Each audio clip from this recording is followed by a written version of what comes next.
안녕하세요. 잡시광입니다. 최근 튀르키예에 발생한 대지진의 엄청난 파괴력을 한눈에 볼 수 있는 위성 사진이 공개됐습니다. 지진 발생 순간을 포착한 사진이 공개된 것인데요. 위성이 포착한 사진은 지진으로 인해 완전히 달라진 튀르키예 가지안테프 지역의 모습이었습니다. 이 지역 주변에 수평 변위가 최대 4m, 지역에 따라 수백 미터의 표면이 파열된 것으로 확인할 수 있습니다. 강력한 지진으로 단층이 파열돼 순간적으로 수평 변위가 약 3에서 4m 정도 변동했음을 알 수 있습니다. 자연의 엄청난 힘 앞에 인간이 만든 건축물은 장난감보다도 미약한 모습을 보여주는데요. 특히 이번 대지진의 피해가 가장 큰 지역은 하타이주였습니다. 그런데 이렇게 지형이 완전히 달라질 정도로 엄청난 지진이 강타한 하타이주에 있는 도시 중에 기적이 일어난 지역이 있습니다. 유독 에르진만은 사상자도 심각한 부상자도 나오지 않았습니다. 에르진은 6일 발생한 강진의 진앙인 동남부 가지안테프에서 서쪽으로 166km밖에 떨어져 있지 않습니다. 그런데 어떻게 이럴 수 있었을까요? BBC가 공개한 튀르키예 에르진의 현재 모습입니다. 인구 42,000명의 에르진은 대지진이 발생한 하타이주에서도 가장 큰 도시입니다. 하지만 무너진 건물이 보이지 않고 차량들은 도로에서 막힘없이 다니고 있습니다. 인도를 천천히 걷거나 자전거를 탄 시민들도 눈에 띌 정도로 평화롭습니다. 이렇게 에르진이 무사할 수 있었던 이유는 사실 기적이 아니라 인과응보였습니다. 불법 건축물에 대해 무관용 원칙을 고수한 에르진의 웨케슈 엘마솔루 시장이 있었기 때문입니다. 에르진 시장은 그간 불법 건축물 근절과 내진 설계에 상당한 공을 들여왔는데 대지진이 발생하자 시장의 노력은 기적을 만들어냈습니다. 그간 튀르키예 건설업계는 뇌물과 청탁으로 얼룩져왔습니다.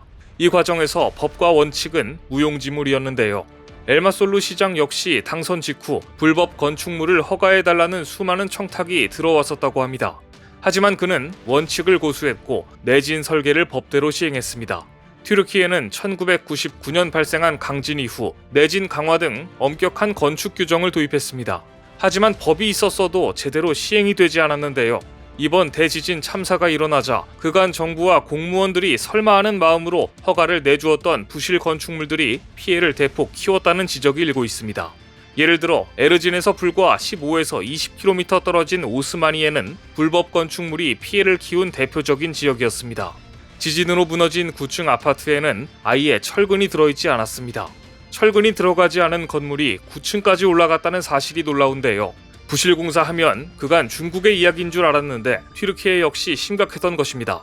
그런데 부실공사의 원조로 불리는 중국은 이런 대지진의 참사를 보고 오히려 자기 자랑을 하려다가 되려 망신을 톡톡히 당하고 말았습니다. 중국이 튀르키예에 건설한 다리가 지진을 견뎌냈다. 중국 기술. 이 글은 중국 네티즌이 올린 글이 아닙니다.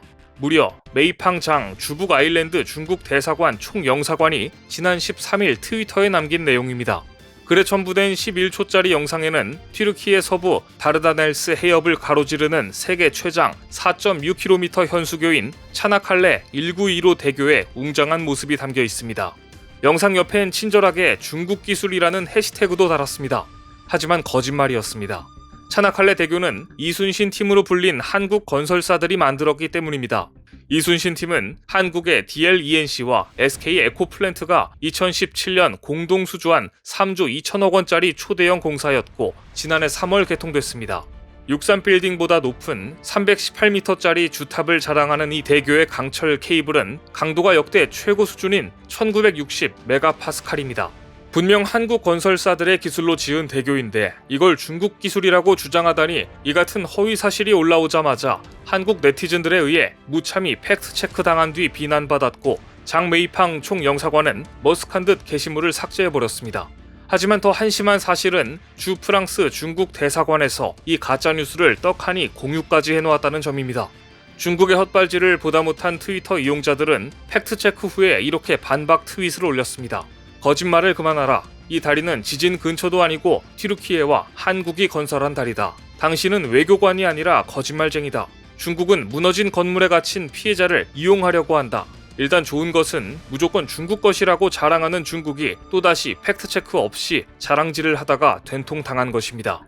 중국이 억지 미담을 만들어내는 동안 튀르키예에서는 오히려 한국인들에 대한 미담이 끊임없이 전해지고 있습니다. 지진 현장에서 축구 유니폼을 입은 채 구조된 소년의 사연으로 김민재가 다시 한번 주목을 받고 있습니다. 건물 잔해에 깔려있다 구조된 16살 소년 카밀칸 아그다시는 119시간 만에 구조되었을 때 구조대원을 보고 웃으며 이렇게 물었다고 합니다. 실례지만 오늘 무슨 요일인가요? 축구를 너무 좋아해 다음날 축구를 할 생각에 들떠 아예 축구복을 입고 잠이 들었던 16살 소년은 무너진 건물 밑에서 이제 다시는 축구를 할 수 없겠구나 좌절하고 있던 그때 구조대원의 손길이 닿았다고 합니다. 그런데 소년이 입고 있던 유니폼은 튀르키예 명문 구단 페네르바체의 유니폼이었습니다. 이 소식은 SNS를 통해 빠르게 퍼져나갔고 페네르바체의 골키퍼 알타이 바인드르와 미드필더 아르다 귤러는 이 소년과 영상통화로 생환을 축하해줬습니다. 또한 다음 경기에 초대해 유니폼을 선물하겠다고 약속했습니다. 두 선수는 김민재 선수의 옛 동료들인데요. 김민재는 2021년 8월부터 약 1년간 페네르바체에서 활약하며 알타이 바인드르, 아르다 귤러와 호흡을 맞춘 바 있습니다. 과거 자신이 입었던 유니폼을 입은 아이가 구출되었다는 소식을 들은 김민재 선수는 어린이 긴급구호에 힘써달라며 1억 원을 기부했습니다. 김민재는 1억 원을 쾌척한 데 그치지 않고 자신의 SNS에 튀르키예를 위해 기도해달라는 글을 올리며 긴급구호의 필요성을 알려 팬들의 응원을 받고 있습니다. 튀르키예 현장에서 맹활약을 펼치고 있는 한국 구조대 안에는 무너진 건물 잔해와 위험한 유리 파편 더미를 마다하지 않고 구석구석 누비는 4발의 영웅들도 있었습니다. 바로 구조견들입니다. 녀석들은 유리 조각, 벽돌 등에 찔리면서도 맹렬히 구조 작업을 펼쳤고 구조견 토백이는 앞발이 날카로운 물체에 찔렸지만 붕대를 감은 채 수색을 이어나갔습니다. 그런데 구조견들이 피해 현장 이곳저곳을 누비며 수색 활동을 벌이는 모습을 본 누리꾼들은 보호 장비를 착용해달라고 지적했습니다. 위험한 건 동물들도 마찬가지인데 목줄만 한 채 아무런 보호 장비도 입지 못했다는 것이었습니다. 하지만 구조견들이 보호 장비를 착용하지 않는 이유는 따로 있었습니다. 구조견이 무작정 장비를 착용하면 현장의 파편이나 물체에 장비가 걸려 2차 피해로 이어지기 쉽기 때문이었습니다. 즉 보호 장비를 착용한다고 해서 무조건 안전한 게 아니라는 것입니다. 실제로 미국, 멕시코 등 다른 국가에서 온 구조견들도 한국 구조견들처럼 목줄만 차고 있는 경우가 많았습니다. 한국의 긴급 구조대에는 특전사부터 간호장교까지 형제국 돕기를 위해 최정예 전사들이 포함되어 있었습니다. 한국은 수색 구조 및 응급 대응 능력을 갖춘 최적의 요원들을 선발해서 보냈고 이들 중 많은 대원들이 아프가니스탄 재건지원단과 필리핀 합동지원단 등 구호 임무에 특화된 대원들이었습니다. 간호장교 중에는 지난 2020년 일명 반창고 투혼 콧등 밴드로 SNS에서 화제가 됐던 국군 대전병원 중환자 선임 간호장교 김혜주 육군 대위가 포함됐습니다.